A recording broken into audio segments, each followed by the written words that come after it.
Bismillahirrahmanirrahim. Assalamualaikum warahmatullahi wabarakatuh. Alhamdulillahirabbil alamin wassalatu wassalamu ala asyrafil anbiya'i wal mursalin wa ala alihi wa sahbihi ajmain amma ba'du. Baik sahabatku sekalian, marilah kita terlebih dahulu panjatkan puji dan syukur kehadirat Allah Subhanahu wa taala, yang mana di setiap detik dan harinya selalu melimpahkan rahmat dan kasih sayangnya kepada kita semua. Sehingga kami tim Lewis Channel masih diberikan kesempatan untuk memberikan sekilas informasi tentang dakwah ziarah kubur. Kita sekarang sedang berada di makam Joko Jumput ya. Baik, langsung saja kita menuju makam beliau. Baik sahabatku, ini dia makam Joko Jumput ya.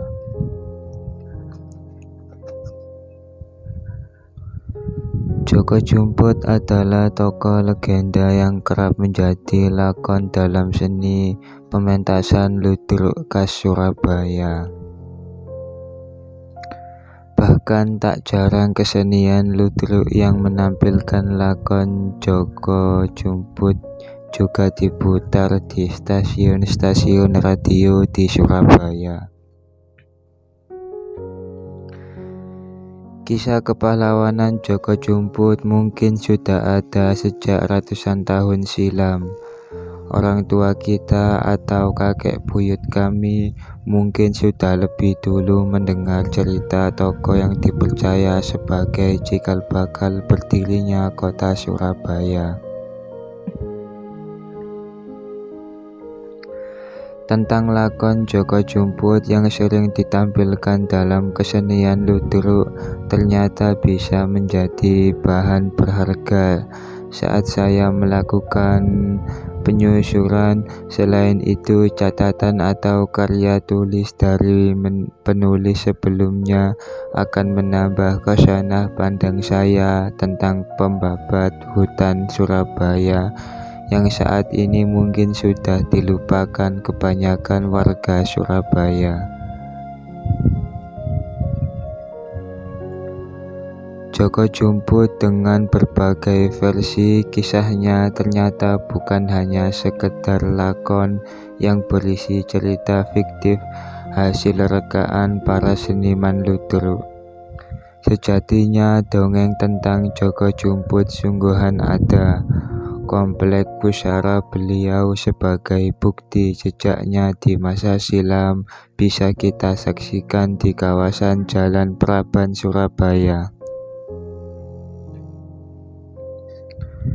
Meski kawasan Jalan Praban itu mudah dijangkau dengan kendaraan umum maupun pribadi, serta lokasinya yang berada di pusat keramaian kota Surabaya, namun bagi masyarakat awam letak makam Joko Jumput itu agak sulit untuk ditemukan.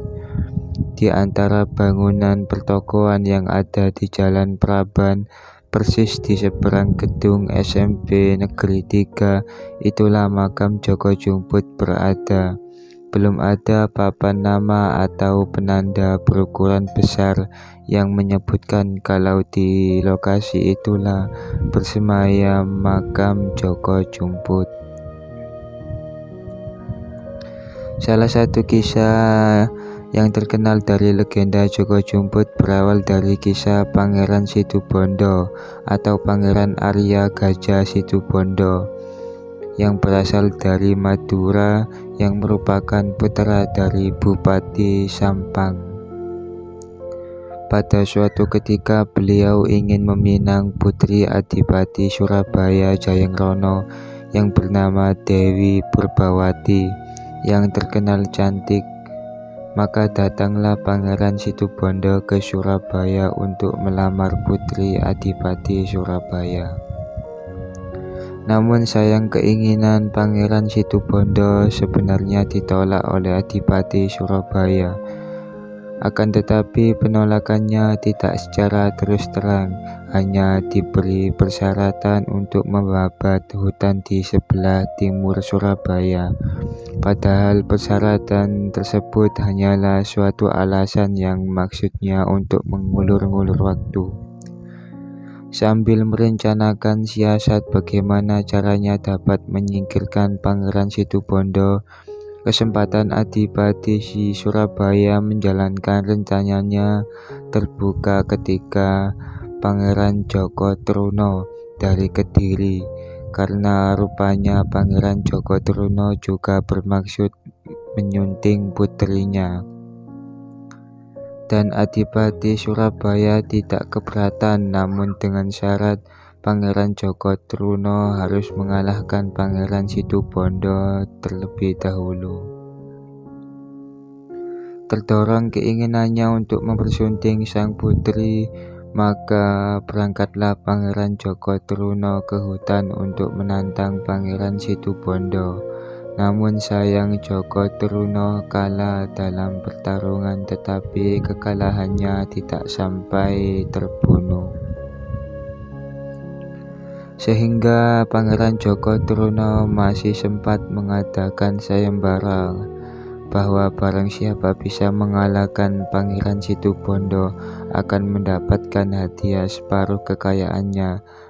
Sumber yang lain mengatakan bahwa Pangeran Joko Truno mengadu domba Joko Jumput agar bertarung dengan Pangeran Situbondo. Datanglah Joko Jumput, putra Mbuk Rondo Praban Kenco, maka ditantanglah Pangeran Situbondo oleh Joko Jumput, dan ternyata dalam pertarungan tersebut dimenangkan Joko Jumput, sedangkan Pangeran Situbondo tertendang jauh ke arah timur hingga sampai di daerah Kabupaten Situbondo, ditandai dengan ditemukannya sebuah ikat kepala Pangeran Situbondo, yang tepatnya ditemukan di wilayah Kelurahan Patokan yang sekarang menjadi ibu kota Kabupaten Situbondo. Selanjutnya kembali ke Surabaya, di mana di hadapan Adipati Surabaya kemenangan Joko Jumput atas Pangeran Situbondo diakui oleh Joko Truno sebagai kemenangannya. Namun Adipati Surabaya Jaring Rono tidak begitu saja mempercayainya. Maka untuk membuktikannya disuruhlah keduanya bertarung untuk menentukan siapa yang menjadi pemenang sesungguhnya. Akhirnya pada saat pertarungan terjadi, Joko Truno tertimpa kutukan menjadi patung yang sekarang dikenal dengan Joko Dolok akibat kebohongannya. Dari peristiwa tersebut muncul sejumlah nama tempat di Surabaya seperti Petemon Kali, tempat Raden Joko Truno terjepit pohon di pinggir sungai; Banyu Urip, tempat Raden Truno membasuh luka yang kemudian sembuh; Joko Dolok yang disebut merupakan bentuk Raden Truno menjadi arca; dan juga daerah Situbondo, tempat kepala Raden Situbondo yang dibuang Joko Jumput di timur jauh Surabaya. Pembahasan kami di sini menurut informasi yang kami peroleh. Jika ada salah kata penyebutan dan salah cerita, kami mohon maaf yang sebesar-besarnya dan mohon koreksinya ya sahabatku. Wallahu a'lam bishawab.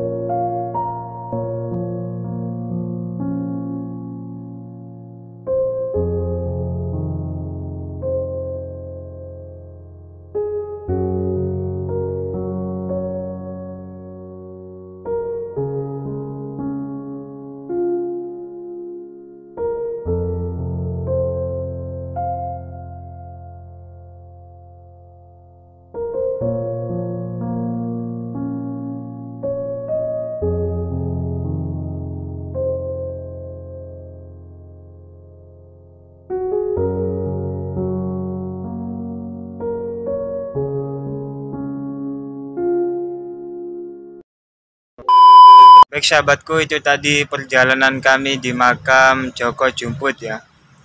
Semoga dapat bermanfaat bagi kita semua dan meningkatkan amal ibadah kita kepada Allah Subhanahu wa taala.